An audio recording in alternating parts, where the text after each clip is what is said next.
Liberdade Solidária é um canal de divulgação de estudos espíritas sobre a prática da liberdade de forma solidária, justa e consciente das responsabilidades decorrentes de seu exercício. Quando tantas vozes se levantam para reclamar por liberdade, o canal Liberdade Solidária quer discutir a prática da liberdade ensinada por nosso Mestre Jesus, que nos recomenda examinar quais são as consequências de nossas escolhas e atos na vida do próximo. O programa Vinha Espírita é transmitido nesse canal sempre aos domingos, no horário das 20 horas. Se você gostou de nossa programação, não esqueça de deixar o seu like. E se desejar, faça seus comentários sobre essa programação. Boa noite, pessoal. Eu sou Ayrton Dornelles e estamos iniciando, com as bênçãos de nosso Pai Celestial, mais uma live do canal Liberdade Solidária. Desejando que nosso Mestre Jesus esteja em cada um dos lares das pessoas que nos assistem, protegendo seus familiares. Hoje é dia 16 de maio de 2021 e vamos exibir um estudo sobre a vida conjugal e o relacionamento saudável. A vida conjugal é uma das oportunidades que temos de exercitar a liberdade solidária com o nosso companheiro de jornada. O estudo foi realizado e será apresentado pelo Sr. Cláudio Márcio de Souza, que é um estudioso espírita, trabalhador do Centro Espírita Casa de Jesus, em Balneário Camboriú, em Santa Catarina. O nosso amigo Cláudio é formado em Ciências Contábeis na Universidade Vale do Itajaí, tem pós-graduação em Controladoria pela Universidade Regional de Blumenau e mestrado em Controladoria pela Universidade Federal de Santa Catarina. Vamos então descobrir como manter um relacionamento saudável na vida conjugal. Boa reflexão para todos nós e que Jesus entre em nossos corações.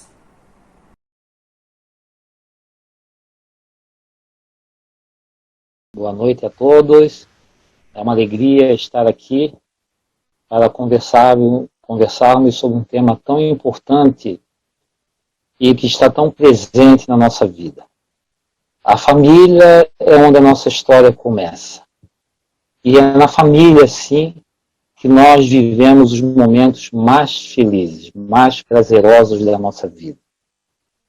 E dada a importância que a família tem como a célula, uma das células principais da sociedade e para a formação de nós indivíduos, que é muito oportuno nós falarmos sobre família, mas principalmente hoje direcionarmos o nosso pensamento, a nossa reflexão ao relacionamento a dois, a vida conjugal. Haja visto que se não vivemos essa experiência do matrimônio, nós estamos vivendo agora. Ou muitos de nós ainda viveremos essas experiências. Experiências essas que nos cobram emoções, sentimentos, comportamentos e atitudes das quais muitas vezes não estamos preparados. Porque é lá sim no lar que nós nos mostramos como somos. É no lar que a fenda cai, e nós mostramos as nossas deficiências, as nossas problemáticas, os nossos traumas, mostramos também nossas virtudes, mas é onde somos exigidos a todo tempo a exercer caridade, fraternidade, amor, paciência, de forma reincidente, né? Então, o nosso tema de hoje ele é oportuno e a construção uma construção sólida, uma construção alicerçada, ela precisa ter seus pilares fundados de uma forma muito saudável. Por isso, do nosso tema hoje, vida conjugal, relacionamento saudável. Eu quero trazer para vocês, para iniciar uma reflexão sobre a importância do nosso tema, de uma parábola, a parábola da figueira seca, que é narrada pelo evangelista Mateus e Marcos. Então, de forma muito resumida, conta a parábola que eles, saindo de Betânia e tendo fome, avistaram uma figueira. E perceberam que havia folhas na figueira. Mas chegando mais próximo, perceberam que não havia frutos. Então, a parábola se refere de forma indireta a Jesus, mas o personagem era Jesus, diz que, então ele disse que essa parábola dessa figueira nunca se comeria mais frutos. Bom, quando passaram no outro dia pela manhã, perceberam que a figueira estava seca, e Pedro então fica assustado e comenta, né? Será que Jesus secou a figueira? O interessante é que naquela época, e é uma coisa importante de nós refletirmos, antes de vir as folhas, vinham os brotos dos frutos. Então, quando Jesus percebe que havia folhas e não havia os frutos, é porque a figueira realmente não estava produzindo. Bom, o que eu quero levar à nossa reflexão? De que nós também, como espíritos, e nesse momento encarnado, temos a nossa pequena ou grande missão de produzir bons frutos. Nós, seja na sociedade, seja na casa espírita, seja na família, nós somos convidados a produzir bons frutos. Não podemos, de forma tão simplória, enxergar a nossa relação como uma simples obra do acaso. Não podemos mais conceber que as nossas relações surgiram só dos primeiros momentos que estávamos enamorados. Não podemos mais nos convencer simplesmente a nossa relação com o objetivo de suprir a necessidade um do outro, os nossos prazeres íntimos. A doutrina espírita vem nos alertando de que nós temos uma missão maior, que a relação ela se funda sobre uma estrutura alicerçada dentro das leis divinas. De que, na maioria das vezes, isso as obras espíritas e os benfeitores nos alertam, que na grande maioria das vezes, as nossas reencarnações já são programadas. E lá no mundo espiritual, nós também programamos e convivemos e estudamos também a conjugalidade, os nossos filhos. E lá onde o espírito não está de forma tão presa à matéria, ele visualiza suas carências, suas necessidades. E muitas das vezes as programações nossas vêm no sentido de sublimarmos as nossas deficiências e as nossas limitações.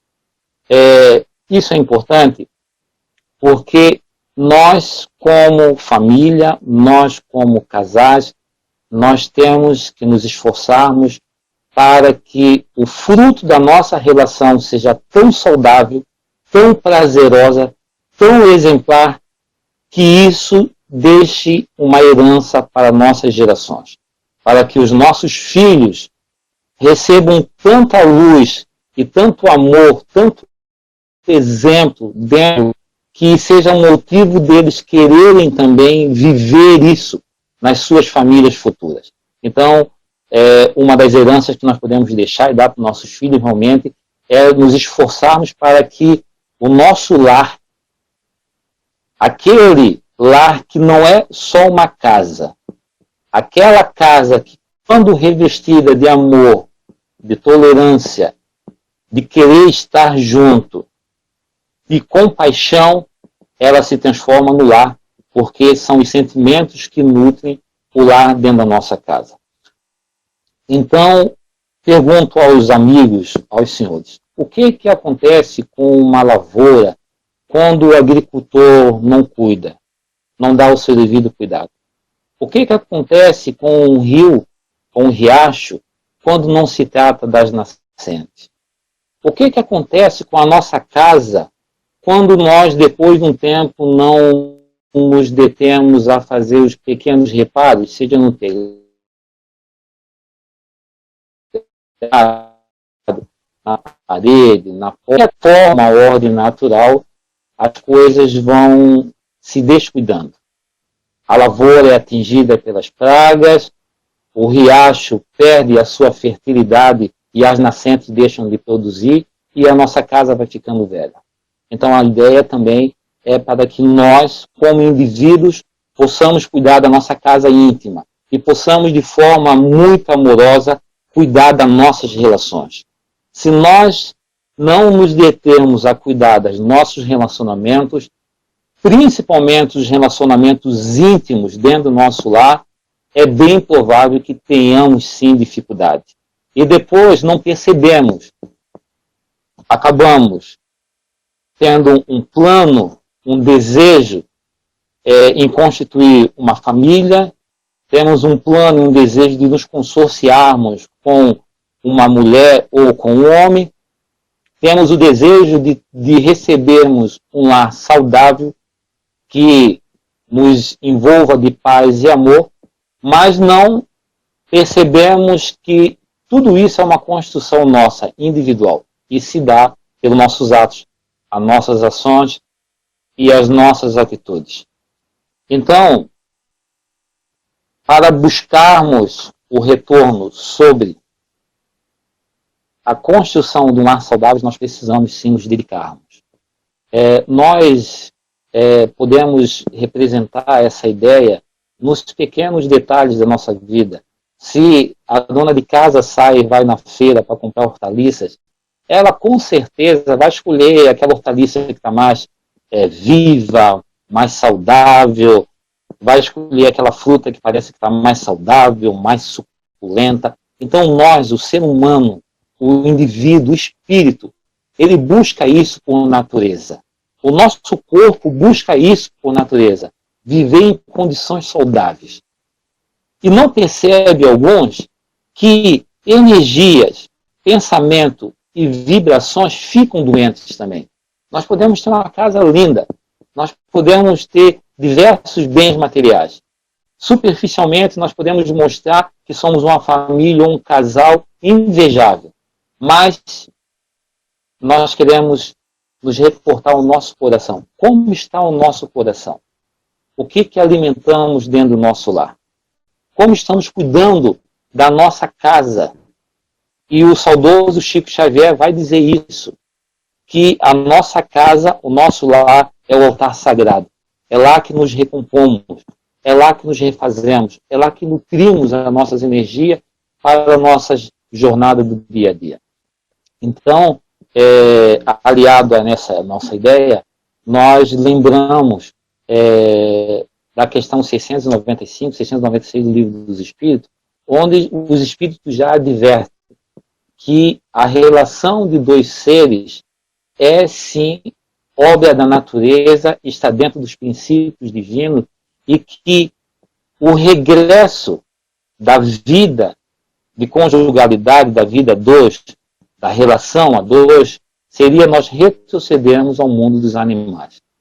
E o importante é que não foi só o Espiritismo que veio trazer isso. Nós vamos encontrar isso lá no Velho Testamento, nós vamos encontrar isso no Novo Testamento, todas essas recomendações em relação à vida conjugal. Então, para que nós criamos realmente uma relação saudável, nós precisamos de um esforço íntimo de cada um, de uma busca constante de cada um, né?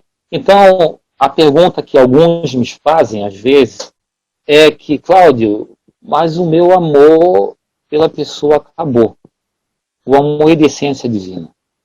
O amor é a obra de Deus que se materializa pelos nossos sentimentos. O amor é a força superior do universo.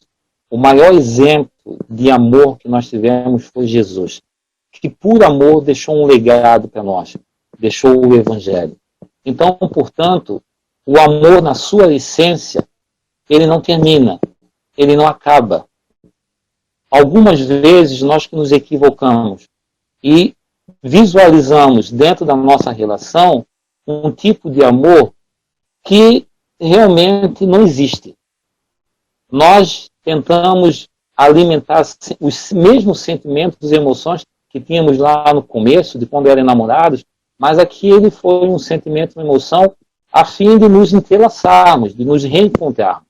Então, o amor que nós buscamos hoje para nossas relações, e o Evangelho está repleto disso, é um amor paciência, é um amor comunhão, é um amor recíproco, é um amor doação, é um amor abnegação, é um amor construção.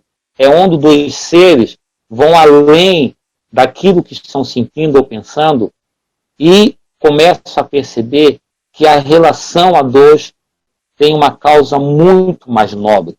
E como nós gostamos de vitória, nós gostamos de acerto, o Espírito gosta disso, até porque ele cumpre a sua missão quando ele percebe que está acertando. Então, quando nós percebemos que nós viemos, sim, para um consórcio, e Divaldo fala numa parceria. Uma parceria cujo objetivo é que nós consigamos, de forma mútua e juntos, nos reconciliar. Que nós consigamos, de forma unida e juntos, nos auxiliar um ao outro nas suas carências. No Livro dos Espíritos, na questão 132, nós vamos verificar que compete também ao indivíduo, no seu processo reencarnatório, dar a sua parte na obra da criação. É através da família, através do relacionamento conjugal estruturado, que Deus conta com a nossa participação na obra da criação. As nossas heranças, através dos nossos exemplos de comportamento, é que vão ser referência para as novas gerações. E isso é uma coisa imensurável. Se colocarmos isso como nosso ponto de referência, como algo a mais para nos fortalecer em fé, em motivação, em garra, a nossa relação tem outro valor. E nós deixamos de ficar céticos aos pequenos detalhes. Eu vejo muitas vezes quanta infantilidade por ignorância, e nós nos permitimos desequilibrar o nosso lar por uma situação simples, falta de conversa, uma situação banal. O marido deixou a toalha lá no chão do banheiro, deixou o chinelo onde não era para deixar, ou vice-versa, da mesma forma com a sua companheira. E nós vamos perdendo a oportunidade de fazer com que a proteção divina que já recebemos, quando nos colocamos à disposição para criar uma família, nós permitimos que essa construção vai sendo, então, afrontada pelas más influências. Né? Então, a doutrina espírita está repleta disso. E um dos objetivos maiores certamente, nesse processo de vida 2, nós buscarmos realmente a sublimação de algumas das nossas carências que já estão muito claras e marcadas. Né? E muitas das vezes nós somos reincidentes nos nossos equívocos. Na obra do Mensageiro, Os Mensageiros, de André Luiz, nós vamos encontrar diversos casos onde existem relatos de casais que se prepararam, por exemplo, quase 30 anos para reencarnar e sublimar as deficiências e o erro que ambos cometeram anteriormente. Tem um caso que é contado na obra, que é de Lísias e Lacinha, onde eles dizem a André Luiz, quando André Luiz os conhece, que eles estavam há 30 anos no mundo espiritual se preparando para uma nova oportunidade reencarnatória, onde viriam os dois no mesmo lar, formariam uma família, seriam cônjuges um do outro, por conta dos seus equívocos das vidas anteriores. Então, isso quer dizer que nós podemos perceber nos pequenos detalhes. Muitas vezes, nós somos reincidentes, volto a falar, naquilo que mais precisamos.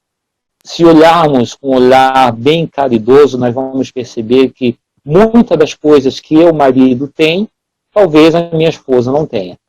E vice-versa. Muitas das virtudes que ela tem, eu talvez não tenha.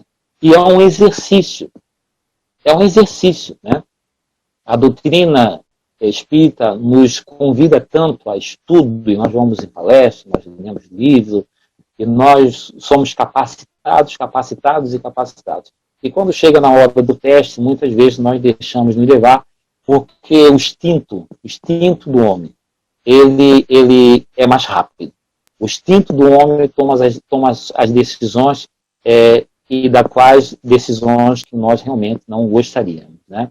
Então, nós precisamos, sim, ficarmos bem atentos a essas situações.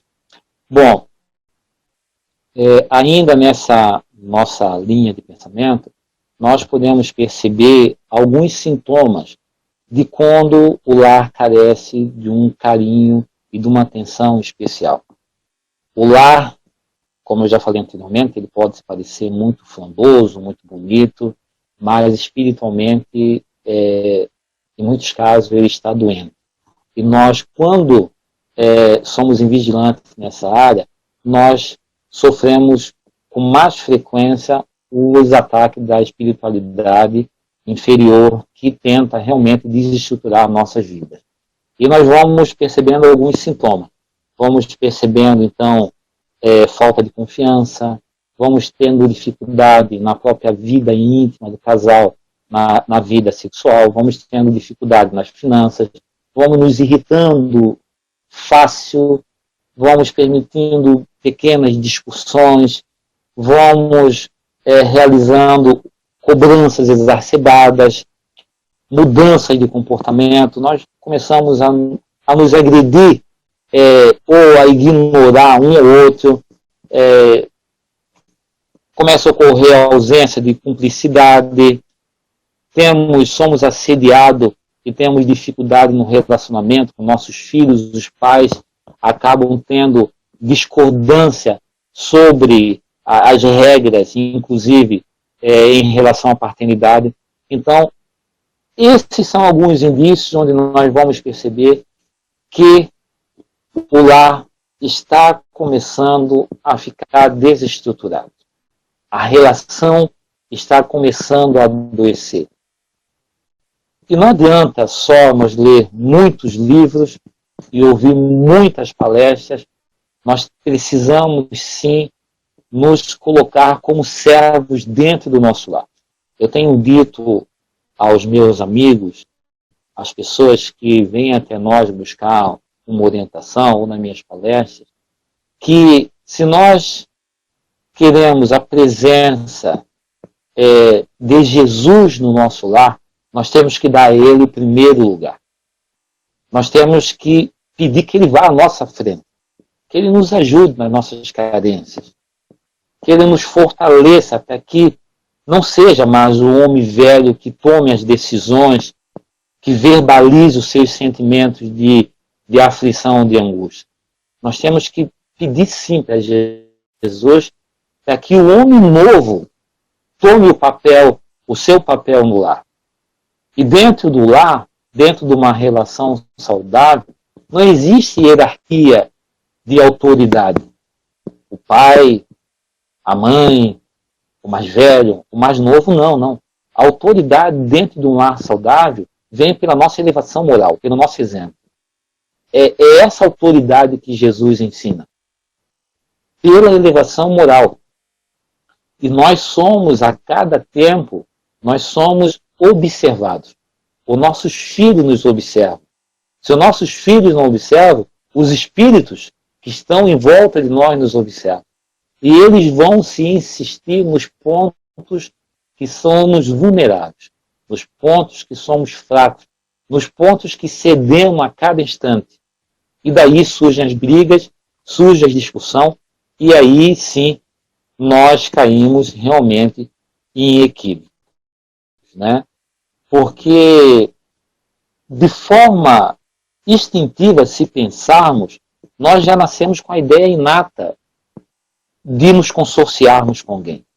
De forma instintiva, nós já nascemos com uma ideia da paternidade. A grande maioria das pessoas já traz isso de forma instintiva. Então, quando nós estamos na Terra, encarnados, nós estamos cumprindo, na verdade, algo que nos cabe, dando sequência na obra da criação. Porque quando casamos, eu quero levar os senhores a esse pensamento, quando encontramos alguém e nos propusemos ao matrimônio, a vida a dois, a viver a dois, nós fizemos isso com a intenção de sermos felizes, não de sermos infelizes. Nós buscamos nos consorciar com alguém para construir uma família. E para que essa família tenha um lar e não uma casa. E para que essa casa, e nessa casa, exista amor e paz. Essa é a nossa proposta. Nós não buscamos alguém e depositamos a confiança também de nos entregarmos para mais tarde ele ser um inimigo. Nós fizemos isso, nós buscamos alguém para ser amigo. E por fim, nós não entramos nessa empreitada para fazer com que o nosso lar se torne um campo de guerra, um campo de batalha. Não é isso que queremos. E se não ficamos atentos, quando menos percebendo, os cônjuges que eram amigos viram inimigos. A cobrança, antes que era do carinho e do afeto, agora são por detalhes banais. A nossa casa, que era para ser um lar, vira um campo de guerra, de batalha. E eu vejo casais, eu vejo relacionamentos de 20, de 30 anos, onde o coração está tão obscurecido, os olhos estão tão impregnados nos erros, nas coisas negativas, que eles não conseguem mais enxergar o brilho que viu outrora. Eu sempre brinco com as pessoas que se você pegar a sua aliança e analisar, ela não tem o mesmo brilho que tinha quando você se casou. Se você teve uma cerimônia, não teve. Se você teve um rito do casamento, não teve. Isso não importa, mas muitos casais se decidem sim a usar uma aliança, né? Mas se você verificar, ela está meio ofuscada, né? Não tem brilho. Mas se você polir, o brilho está nela. Se você lapidar, o brilho está nela. Então, os nossos relacionamentos também. Se nós tratarmos os nossos relacionamentos com devido carinho e respeito, eles vão voltar a brilhar. Porque eu não vou mais exigir do meu cônjuge as coisas que eu exigia, porque eu não sou mais cobrador, não sou juiz. Eu vou exigir do meu lar que no meu lar exista realmente paz. Que no meu lar realmente exista luz. Que o meu lar seja um exemplo e seja um lugar onde eu queira sim retornar. Essa é uma construção sólida. Isso é o que queremos. Quando nós vamos na casa espírita, e o que nós buscamos na casa espírita? Um ambiente saudável, um ambiente de refazimento, um ambiente gostoso. E por conta disso, nós nos esforçamos para que o nosso pensamento, o nosso comportamento e a nossa fala esteja alinhada com esse ambiente sagrado que é a nossa casa espírita. Se nós respeitarmos o nosso lar, o lar que foi concedido por bênção de Deus, e não importa como esse lar é, não importa se a casa é grande, se a casa é pequena, se é de madeira, se é de alvenaria, se a casa está pintada ou não está pintada, se a casa é em cima do morro, se a casa é no vale, Não importa. O que importa é o que é nutrido dentro desse lar. Então, se nós buscarmos ter respeito com esse lugar sagrado que coloca lá o Francisco de Assis, o Chico Xavier, perdão, quando ele fala que o lar é o altar sagrado, é a primeira escola das almas, e isso é uma narrativa do livro Nélio Lúcio, pelo espírito de Nélio Lúcio, onde Jesus vai, então, segundo o autor, promulgar o primeiro evangelho no lar. Se nós tratarmos o nosso lar com respeito, nós não vamos permitir, então, que esse sentimento se aflore, que essa postura ganhe vida, e nós vamos mudar, sim, o nosso comportamento. Nós vamos mudar a forma de pensar, nós vamos mudar a forma de falar, e nós vamos mudar a forma de agir. Porque eu tenho dito que realmente eu não entendo porque pessoas que se amam se machucam tanto. Pessoas que se amam se maltratam tanto com palavras, com olhares. E uma palavra maldita no horário inoportuno realmente pode trazer uma desarmonia para o lar. Eu conto uma história que eu estava conversando com a minha esposa e a gente estava falando sobre um assunto qualquer e eu tive a infelicidade de falar para ela: nossa, Karen, eu chamo ela de um jeito carinhoso, chamo de Flor. Nossa, né? Você, quando a gente se conheceu, você era tão sorridente, você era tão feliz. Daí ela disse: tá, mas agora, por quê? Eu não sou? Eu não entendi essa sua colocação. Eu não sou. E olha, senhores, foi uma semana que eu levei para conseguir reverter essa minha fala, que foi uma coisa realmente impensada. Então, quando você agride verbalmente uma pessoa que você ama, isso abre uma ferida. E o Evangelho nos ensina que nós precisamos, né, ser muito compassivos, precisamos ser muito amorosos com as pessoas. E se somos ofendidos por um estranho, não deveria ser, mas até que tudo bem. Agora, quando nós somos machucados, ofendidos por alguém que amamos, realmente abre-se uma ferida muito grande. E são esses pequenos detalhes, são essas pequenas feridas não curadas, essas palavras mal faladas, essa falta de percepção, de cuidado que precisamos ter para nutrir o nosso lar com coisas boas, a fim de que ele realmente proporcione, então, esse ambiente saudável, né? Da mesma forma que vamos na casa espírita e nos sentimos bem e nos sentimos em paz, essa mesma construção nós precisamos ter dentro do nosso lar.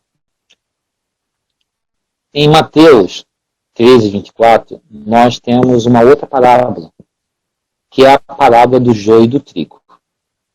Bom, de forma bem resumida, né, conta a parábola que o reino do céu é semelhante a um campo.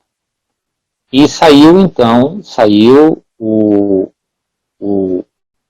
homem a semear. E nisso veio outro homem e semeou sementes ruins.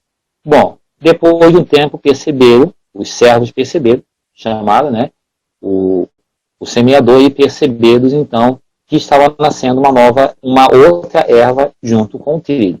Bom, o desenrolar dessa história todos nós sabemos, né? Mas o interessante é que o semeador, ele não recomenda que fizesse a separação do joio e do trigo quando as duas plantas estavam pequenas, porque elas eram muito iguais, muito parecidas. A recomendação foi para que esperasse crescer o trigo e quando tivesse no momento de ser ceifado, realmente, se ceifasse, fosse tirado o joio. A ideia é interessante, nós podemos trazer aqui para a nossa reflexão. Muitas das vezes, o mal surge na nossa relação de forma sorrateira e nós queremos, assim como os servos que vinham cortar o joio, nós queremos cortar o joio, nós queremos cortar esse mal na hora. E nós já partimos para a discussão, nós queremos resolver as coisas. Esquecemos que estamos aqui em uma caminhada de muitas que já vivemos e muitas que vamos viver. Em outras palavras, nós queremos consertar o outro na nossa forma, do nosso jeito e no nosso tempo. Nós queremos que o outro mude o seu comportamento, mude o seu jeito de ser, mude suas atitudes ao nosso bel prazer. Quando muitas vezes, se nós voltarmos atrás naquilo que nós falamos mesmo, o espírito, o nosso parceiro já nasceu com aquela deficiência, porque é uma deficiência dele, e que ele veio para sublimarmos junto, para que eu servisse de instrumento para ele aprender, por exemplo. Então, muitas vezes, nós somos imediatistas, e nós queremos cortar o joio, nós queremos resolver o problema. Nós não esperamos a harmonia vir sobre nós, a poeira baixar, nós nos harmonizarmos, entrarmos em nós, não naquilo que somos, naquilo que queremos, para daí sim e ter uma conversa, uma discussão. Eu recomendo que nós façamos isso lá no Evangelho do Lar. Aqui na nossa casa, nós utilizamos o Evangelho do Lar para nós tratarmos das questões que foram difíceis ao longo da semana, ou alguma coisa que nos aborreceu, porque quando nós estamos já voltados ao Evangelho do Lar, nós já estamos mais harmonizados, já estamos mais brandos, mais serenos, e daí o problema já passou de 1, 2, 3 dias, e a gente vai ter uma conversa, olha, meu amor, aconteceu aquela situação, eu queria pedir desculpa para você porque eu tive aquele comportamento, tal, e o outro vai dizer, olha, eu falei aquilo, mas não era bem aquilo que eu queria falar, e a gente, olha, eu não queria ofender você, foi uma atitude que foi tomada e teve uma reação, então nós precisamos fazer isso. A história da parábola, ela traz para nós uma mensagem de que a colheita de Deus, ela não é interrompida. A colheita de Deus, a lavoura de Deus, ela pode sofrer ataques. Mas se o bom lavrador estiver ligado, sim, espiritualmente, com o Evangelho, ele vai saber conduzir a sua lavoura, porque ele não vai perder o plantio. E nós não podemos permitir perder o controle do nosso lar. Nós não podemos nos permitir perder a harmonia do nosso lar. Nós não podemos nos permitir perder a paz do nosso lar. Então, os relacionamentos, que existem diversos tipos de relacionamento, são questões que nós temos que tratar com maturidade. Principalmente o relacionamento conjugal, que vai nos cobrar percepções, atitudes e experiências completamente diferentes do nosso relacionamento lá fora. Então, muitas vezes o nosso relacionamento nos cobra comportamento que ainda não aprendemos, ainda não vivenciamos, ainda não passamos no teste. Por isso que nós temos que, sim, buscar, nesse momento, as recomendações que a doutrina e o Evangelho nos trazem.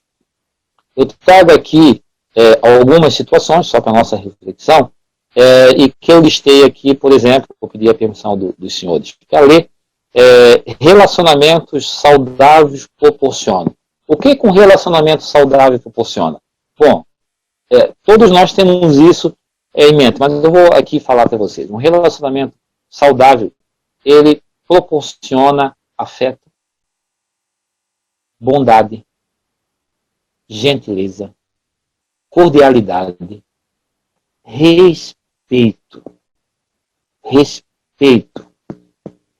Você que está no seu lar, com o seu filho, com a sua filha, independente da idade dele, o respeite, porque é um espírito que está na caminhada.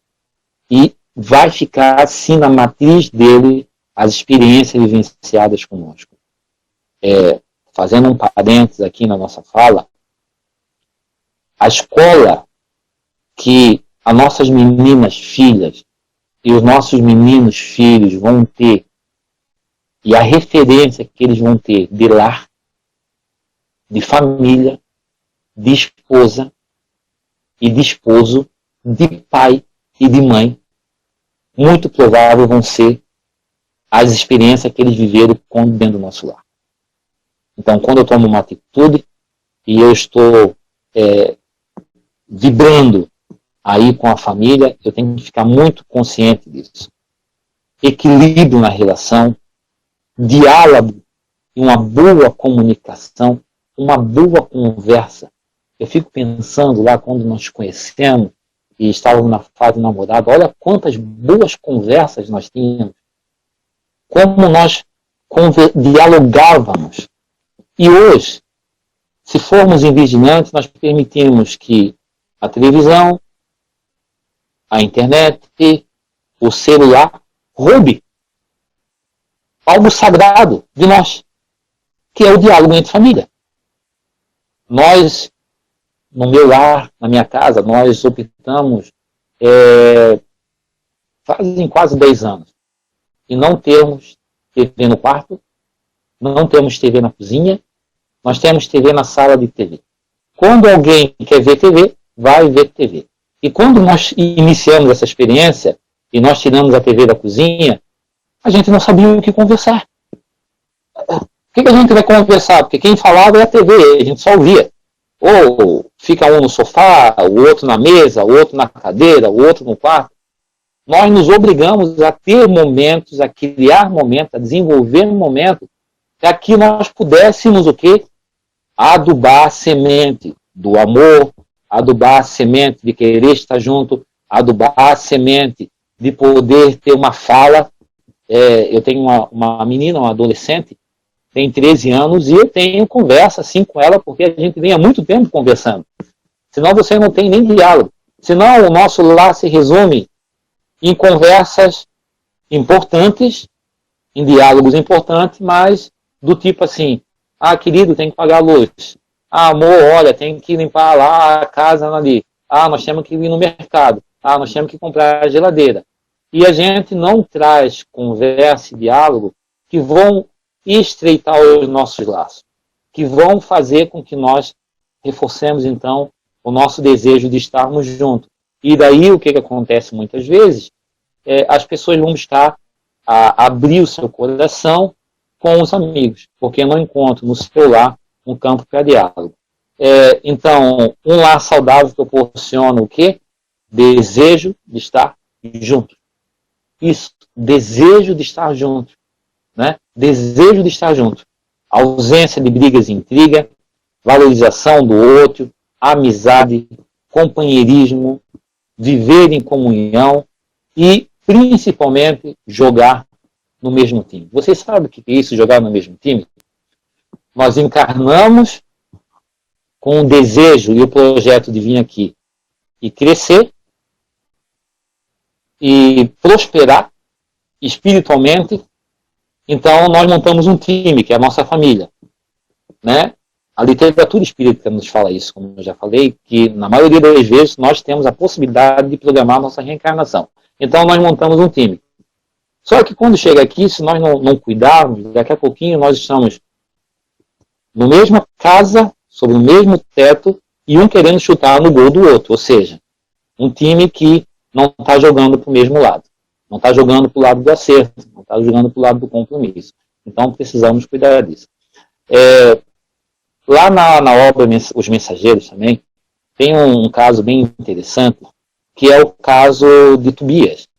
Então,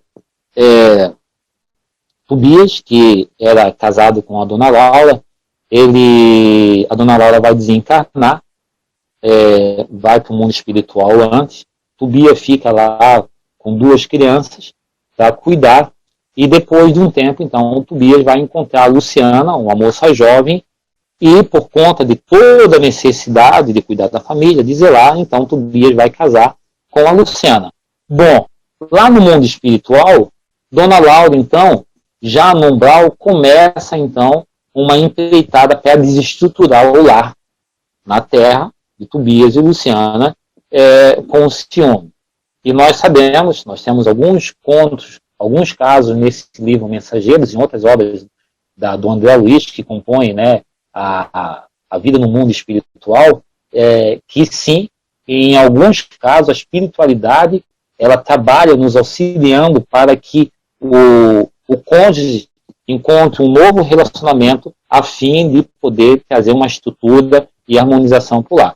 Mas a Dona Laura, então, no umbral, começa um processo de obsessão, até um certo dia que a avó dela, a Dona Hilda, vai encontrá-la e vai chamá-la a atenção, e ela cai na sua realidade, e, enfim, depois de um tempo, é um caso bem legal, o livro, né, é um livro já bem antigo, mas é um caso bem legal.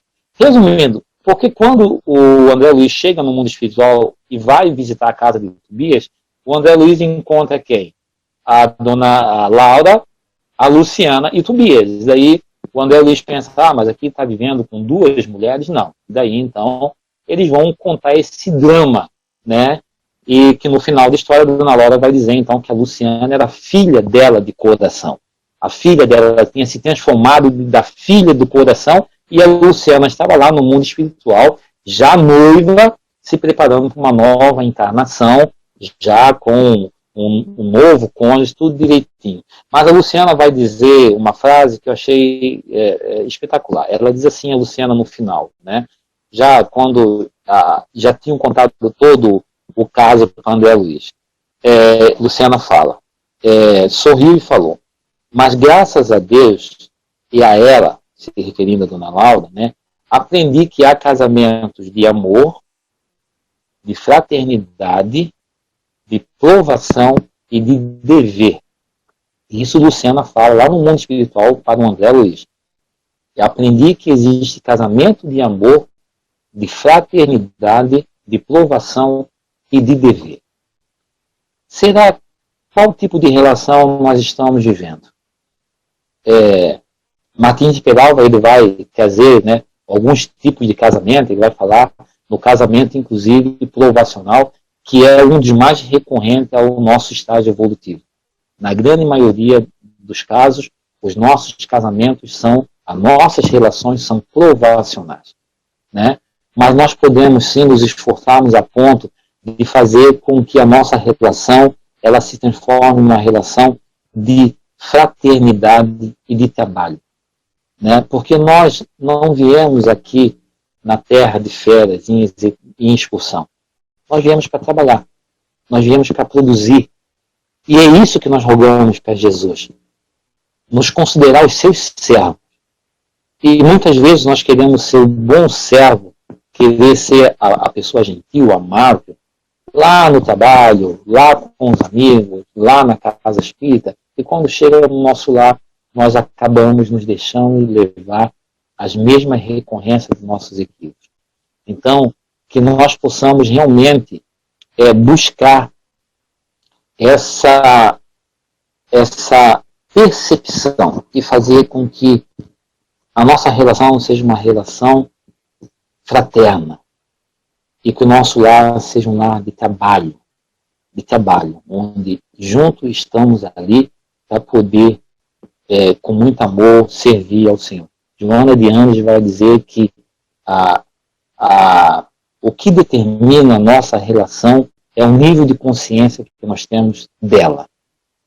E o que eu quero dizer é que quanto mais estudarmos, quanto mais nos dedicarmos, quanto mais formos observadores e temos essa percepção de laboratório, mais frutos saudios e saudáveis nós vamos tirar da nossa relação. Nós precisamos, sim. Todos aqueles que se colocaram numa empreitada na área intelectual, na área profissional, tiveram que se dedicar muito, tiveram que trabalhar muito, tiveram que fazer muitos cursos, tiveram que fazer muitas provas, passaram por muitos momentos difíceis, mas hoje encontro a recompensa pelo seu esforço. Mas houve dedicação, houve interesse, houve um olhar, houve um tempo de estudo, um tempo de dedicação. E é isso que precisamos fazer também no nosso lar. Então, para que nós consigamos, sim, de fato, construir um relacionamento saudável, nós precisamos nos colocar como servos. Servos imbuídos na construção de um terreno que seja propício para que Deus, Jesus e os bons espíritos, sim, possam nos auxiliar nas nossas carências. Esse é o meu desejo a todos vocês, o meu carinho especial aí. Eu acredito, sim, na relação a dois, eu acredito, sim, no matrimônio. Não é verdade que a família é uma instituição família. Eu acredito isso porque eu sou a prova viva disso, que eu realmente lutei e luto cada dia para que o meu lar seja saudável. Para que quando eu convoque, ou chame, ou implore para que Jesus venha para o meu lar, ele realmente possa se sentar no primeiro lugar e encontrar não uma figueira cheia de flor sem fruto, mas os frutos do meu esforço, da minha dedicação. E é isso que eu desejo a todos vocês. Um beijão no coração. Até uma próxima vez.